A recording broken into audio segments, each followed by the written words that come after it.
আমি পেছনে আসছিলাম, জাস্ট ওই রেল ব্রিজটা পেরিয়েছিলাম আর দেখলাম ওই বাচ্চাটা যে ছিল মেহতাব খান সে সাইকেলে আসছিল আর পেছন দিক থেকে ঝুম্পা বাসটা আসছিল, জাস্ট একটু মনে হয় হ্যান্ডেলে টাচ হলো, পড়লো পেছন চাকায় তো মাথা।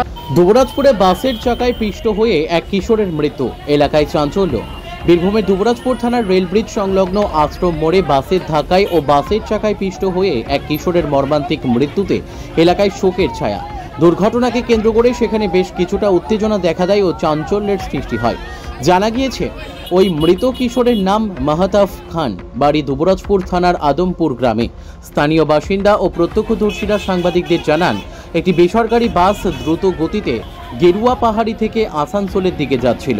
দুবরাজপুর আশ্রম মোড়ে ওই কিশোরকে ধাক্কা মারে, সে বাসের নিচে পড়ে যায়। বাসের চাকায় পিষ্ট হয়ে ঘটনাস্থলেই তার মৃত্যু ঘটে। এরপর উত্তেজিত জনতা বাসে ভাঙচুর চালায়। চম্পট দেয় বাসের চালক, খালাসি ও কর্মীরা। পুলিশ এসে পরিস্থিতি নিয়ন্ত্রণে আনে। মৃতদেহটি স্থানীয় হাসপাতালে পাঠানো হয়। ঘাতক বাসটি অন্যত্র সরিয়ে নিয়ে যাওয়া হয়। বাসিন্দাদের অভিযোগ, দুবরাজপুর শহরে বাইক নিয়ে রীতিমতো দাপিয়ে বেড়াচ্ছে অনেকে। একাধিক গাড়িও দ্রুত গতিতে চালানো হচ্ছে, তবুও পুলিশ প্রশাসন কোনো ব্যবস্থা নিচ্ছে না। এ বিষয়ে কঠোর ব্যবস্থা নেওয়ার দাবি জানাচ্ছেন অনেকে। বীরভূম থেকে মোহাম্মদ সফিউল আলমের রিপোর্ট, এস নিউজ বাংলা। আমি পেছনে আসছিলাম, জাস্ট ওই রেল ব্রিজটা পেরিয়েছিলাম আর দেখলাম ওই বাচ্চাটা যে ছিল মেহতাব খান সে সাইকেলে আসছিল আর পেছন দিক থেকে ঝুম্পা বাসটা আসছিল, জাস্ট একটু মনে হয় হ্যান্ডেলে টাচ হলো, পড়লো পেছন চাকায় তো মাথার উপর চেপিয়ে দিল আর স্পট ডেথ। বাসটা কোথা থেকে কোথায় যাচ্ছে? বাসটা আসছিল গেরুয়া পাহাড়ি, যেটা আছে আমাদের লোকাল, যেটা আসছে আসানসোল যায় ঝুম্পা। কোন জায়গায় দুর্ঘটনা ঘটেছে? দুর্ঘটনাটা দুবরাজপুর রেলওয়ে স্টেশন আশ্রম মোড়ে, একদম রেল ব্রিজটা পেরিয়ে। আচ্ছা, বাসটা কি অনেক দ্রুত গতিতে ছিল?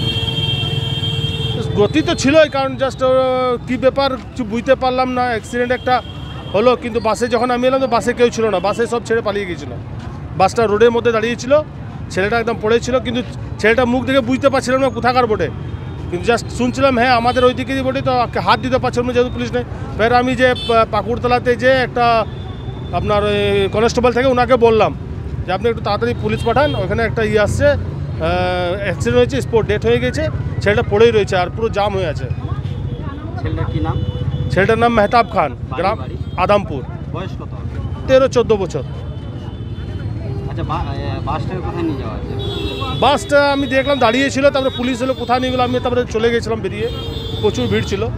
কি মনে হচ্ছে যে দ্রুত গতির জন্য কি অ্যাক্সিডেন্ট? হ্যাঁ, ওই রকমই হবে, কারণ এখানে কনজেস্টেন্ট এরিয়া, সামনে স্কুল, ঠিক আছে, এটা একটা অন্য হয়ে গেলে কোনো বাচ্চা ছেলের হতে পারতো। আমাদের এখানে একটা যথাযথ একটা ভালো ট্রাফিক দেওয়া উচিত, সামনে স্কুল না, এখানে কোনো ট্রাফিক ছিল না, আর সেভিকও ছিল না সামনে। জনবহুল এরিয়া এটা। হ্যাঁ, সামনে সেভিকও ছিল না, আগে থাকতো দেখি স্কুল টাইমিংয়ে সেভিক থাকতো, আগে দেখতাম, এখন কিন্তু কোনো সেভিক দেখতে পেলাম না। আমি যে পাকুড়তলাতে বললাম এটা কনস্টেবলকে, তারপরে দেখলাম বাইক নিয়ে কোনো সাব ইন্সপেক্টর হয় या টুইস্টার একটা পেরিয়ে এলো, উনি বাইক নিয়ে এলেন, এইটুকু আমি দেখলাম। আমার নাম সরওয়ার হোসেন খান, গ্রাম কৈথনপুর।